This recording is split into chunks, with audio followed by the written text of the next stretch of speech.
पुराने फिल्मों के वो कौन से अभिनेता थे जो अधिकतर फिल्मों में सिर्फ दुखी लोगों का किरदार निभाते थे? मुख्य कलाकारों में दिलीप कुमार, मीना कुमारी और राजेंद्र कुमार को दुखी और गंभीर रोल निभाने में महारत हासिल थी। ये ऐसे कलाकार थे जिन्हें रोने के लिए ग्लिसरीन लगाने की जरूरत नहीं पड़ती थी। दिल दिया दर्द लिया में दिलीप कुमार, दिल अपना और प्रीत पराई में मीना कुमारी और संगम में राजेंद्र कुमार के गंभीर रोल इसके बढ़िया उदाहरण हैं। किंतु इसके अतिरिक्त एक और दुखी और गंभीर रोल निभाने वाले कलाकारों का गैंग हुआ करता था, जिसकी फिल्म उद्योग में उस समय जबरदस्त मोनोपोली हुआ करती थी।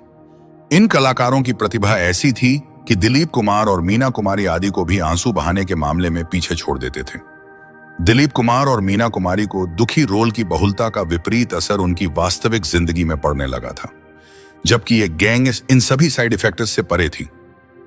लिहाजा जब भी किसी फिल्म में थोक के हिसाब से आंसू बहाने वाला रोल आकार लेता कि निर्माता इस गैंग के पास पहुंच जाते थे। इस गैंग के मुखिया थे नजीर हुसैन और मनमोहन कृष्ण। जैसे ही इन दोनों की पर्दे पर एंट्री होती कि लगता कि बस कुछ ही समय में कोई नाटकीय घटना होगी और फिर इनकी आंखों से सावन भादों बहना शुरू हो जाएगा। इसमें भी नजीर हुसैन तो ऐसा रोते थे कि यार मन खराब हो जाता था। जब वो हंसते थे तो बड़ा अटपटा महसूस होता। वहीं मनमोहन कृष्ण भी कहां पीछे थे।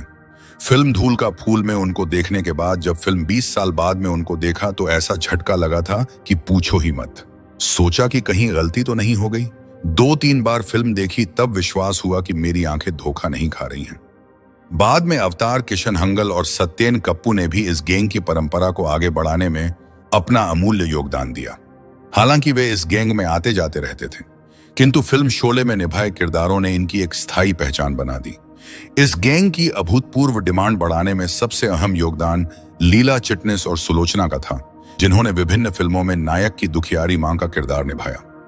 लीला चिटनिस का तो फिल्म प्रिंस का एक दृश्य याद करके आज भी मन खराब हो जाता है, जिसमें वो भरी महफिल में अपने बेटे के सामने फर्श साफ करती हैं। राम जाने इतना अपमानजनक दृश्य उन्होंने कैसे किया होगा। मुझे याद ही नहीं कि कौन सी फिल्म में मैंने लीला चिटनिस और सुलोचना को हंसते हुए देखा था। इस परंपरा को निरूपा रॉय ने सफलतापूर्वक आगे बढ़ाया। अमर अकबर एंथनी कितनों को याद आई। ये भी रोने पर आती तो दर्शकों को रुलाकर ही छोड़ती। लीला मिश्रा भी इस गैंग की सम्मानित सदस्य थी। आगे चलाकर राखी गुलजार ने दुखी किरदारों की इस परंपरा में थोड़ा परिवर्तन करते हुए बदले की भावना वाली दुखियारी मां के रोल को निभाने में अच्छी प्रसिद्धि हासिल की।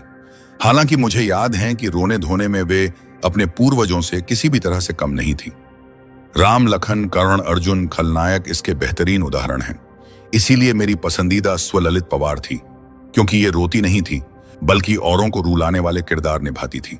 एक सास के रोल में उन्होंने फिल्मों की बहुत सी गुणी बहुओं को रुलाया है। यहां तक कि वो मुख्य अभिनेताओं से भी बराबर की टक्कर लेती थी। फिल्म आंखें में राम कसम नजीर हुसैन को क्या बढ़िया पटखनी देती हैं। हास्य रस के साथ करुण रस का भी अपना महत्व है। इन सभी कलाकारों को इसे अपने अंदाज में प्रस्तुत करने के लिए नमन। ये वीडियो सिर्फ आपकी जानकारी और मनोरंजन के लिए है। अगर किसी कलाकार को अपमानित किया हो तो माफ करना। वीडियो को लाइक और चैनल को सब्सक्राइब जरूर करना।